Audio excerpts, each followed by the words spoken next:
शरीर रूपी वस्त्र को त्यागने का वक्त आता है तो लोग दुखी हो जाते हैं। वस्त्र से लगाव पैदा हो जाने के कारण कोई भी उस वस्त्र को खोना नहीं चाहता। यहां तक कि जिसने उस वस्त्र को धारण किया है वो भी वस्त्र बदलना नहीं चाहता, क्योंकि शरीर रूपी वस्त्र को त्यागने का मतलब है जिंदगी को त्याग देना, उससे हाथ धोना। जिंदगी तो सबको प्यारी होती है।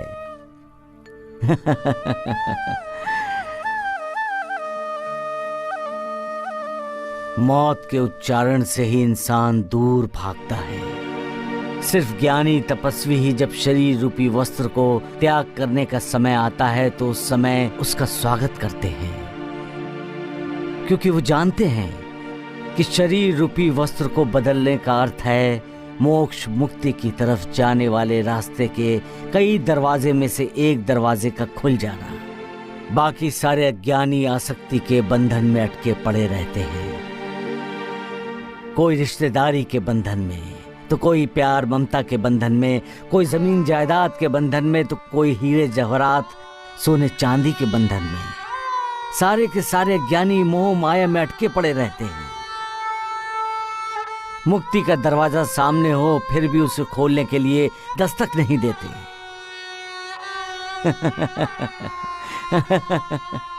सबका मालिक एक। जब बेटी की विदाई होती है तो माता पिता के होंठों पर मुस्कान और आंखों में आंसू होते हैं। बेटी का विवाह हो गया, अब वो ससुराल जाकर अपना घर संसार बसाएगी।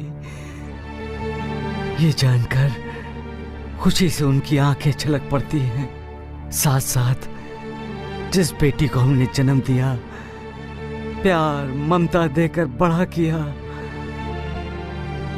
अब वो हमारे लिए पराई हो जाएगी। इस दुख से भी उनकी आंखों से आंसू निकल पड़ते हैं। कोंडू मामा की इन दोनों भावनाओं ने मेरे मन को छू लिया खुशहाल चंद, और उनकी भावनाओं की नजाकत जानकर मेरा मन रो पड़ा। देखा खुशहाल चंद, देखा पुष्पा बेटी एकटक अपने माता पिता को ही देख रही है। इसलिए कहते हैं कि बेटी जिंदगी भर बेटी ही रहती है और बेटा तब तक बेटा रहता है जब तक उसकी शादी नहीं हो जाती। सदा खुश रहो, सदा खुश रहो। वाह वाह मालिक वाह, तुम्हारा इंसान क्या क्या सोच लेता है। हम ऐसा कर लेंगे तो ये हो जाएगा, ये कर लेंगे तो वो हो जाएगा, लेकिन क्या ऐसा होता है मेरे मालिक? इंसान के सोच लेने से क्या सब कुछ उसी सोच के अनुरूप होता है? नहीं होता है। होता वही है जो नियति ने तय कर रखा है, लेकिन फिर भी इंसान अपनी सोच के अनुरूप ही चलता है। और यही सोचकर कि वो जैसा चाहता है वैसा ही होगा। अब माफी मांगने से क्या फायदा? हर काम समय पर होता है, ये तुम कब जानोगे? समय पर रोटी अगर चूल्हे पर से न उतारी जाए तो वो जल जाती है। समय पर बीज न बोया जाए तो फसल नहीं उगती। समय पर घोड़े की लगाम नहीं खींची जाए तो वो दिशाहीन दौड़ता चला जाता है। उसी प्रकार यदि समय पर अन्याय करने वाले को रोका नहीं जाए, सिर्फ दर्शक बनकर ही अपना कर्तव्य समझा, तो समझो पछतावे की बारी आ गई है। माफी मांगने से अपराध की तीव्रता कम नहीं होती। माफी मांगने से हमें सिर्फ अपनी गलती का एहसास होता है, लेकिन गलती के जो दुष्परिणाम है उसका क्या होगा? उस दुष्परिणाम को भुगतना तो पड़ेगा ही, उसे वो भोगना ही पड़ेगा। इसीलिए बुजुर्गों ने कहा है कि अन्याय करने वाला जितना दोषी है उससे कहीं ज्यादा वो दोषी है जो अन्याय को सहता है। वो दोषी है जो दर्शक बनकर अन्याय होते हुए देखता है, और जब दोष है तो उसका दुष्परिणाम तो भुगतना ही पड़ेगा। सबका मालिक एक। बादल हट गए, आकाश साफ हो गया। अब किसी के मन में कोई कड़वाहट नहीं रही।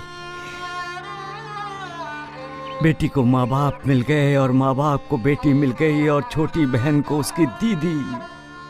जैसे दीप का प्रकाश फैलते ही अंधेरा हट जाता है, वैसे ही प्यार ममता का साक्षात्कार होते ही दिल में कुंडली मारकर बैठी हुई गलतफहमियां भाग जाती हैं। हमें कोई चाहता है, हमारे लिए कोई व्याकुल होता है। ये भावना ही हमारे किसी हारे हुए इंसान का हौसला बढ़ाने के लिए काफी है। जिंदगी की जंग जीतने के लिए परिवार का साथ होना जरूरी है। परिवार साथ है तो किसी अपने का किया हुआ वार भी इंसान बर्दाश्त कर सकता है। माँ बाप भाई बहन का प्यार इंसान की शक्ति है। आत्महत्या खुदकुशी जिंदगी की उलझन सुलझाने का उपाय नहीं है। मालिक ने हमें इंसान के रूप में भेजा है अच्छे कर्म करने के लिए, आत्महत्या करने के लिए नहीं। इंसान का जन्म उसी को मिलता है जो भाग्यशाली होता है, जिस पर मालिक की कृपा होती है, क्योंकि इंसान ही है जो अपने उद्धार की तरफ बढ़ सकता है, बाकी कोई नहीं। हम आत्महत्या करेंगे तो मालिक ने जो हमें उद्धार का एक मौका दिया है उसे गंवा बैठेंगे। इसलिए इंसान को आत्महत्या के बारे में कभी सोचना ही नहीं चाहिए। सूर्यास्त होते ही अंधेरा छाने लगता है। सूर्य से डरकर छिपा हुआ अंधेरा दुनिया पर आक्रमण करता है। जैसा वो बाहरी दुनिया पर आक्रमण करता है, वैसा ही वो इंसान के मन पर भी आक्रमण करके इंसान के दिल में प्रवेश करने की हर कोशिश करता है। अंधेरे का दिल पर काबू कर लेना यानी इंसान का हार मानकर उदास हो जाना। अंधेरे से इंसान डरता है, भयभीत होता है, लेकिन इंसान को यह नहीं भूलना चाहिए कि सूर्योदय होते ही अंधेरा खुद डरकर भाग जाता है। इंसान को मालिक का ही ये संकेत है कि निराश ना हो, दुखी ना हो, उदास ना हो। जिंदगी के अगले मोड़ पर सुख और खुशी तुम्हारा इंतजार कर रही है। इसलिए मालिक पर विश्वास रखो। कर्म बंधन से किसी को भी मुक्ति नहीं मिलती। अपने कर्मों के भोग हर किसी को भोगने ही पड़ते हैं। किसी के भोग जल्दी ही समाप्त हो जाते हैं तो किसी के लंबे समय तक। कर्म बंधन के कारण वेदना, दुख, दर्द बर्दाश्त करना पड़ता है। गीता में भगवान श्री कृष्ण जी ने यही तो कहा है। फिर इंसान अपने कर्मों के लिए मालिक को जिम्मेदार क्यों ठहराता है?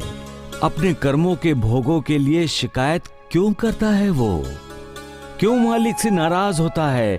क्यों कहता है कि दुनिया में भगवान नहीं है? मालिक दयालु है, करुणाकर है, दीनानाथ है।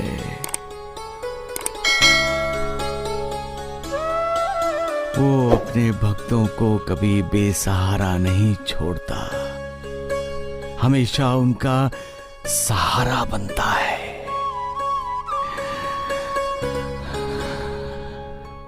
सबका मालिक एक।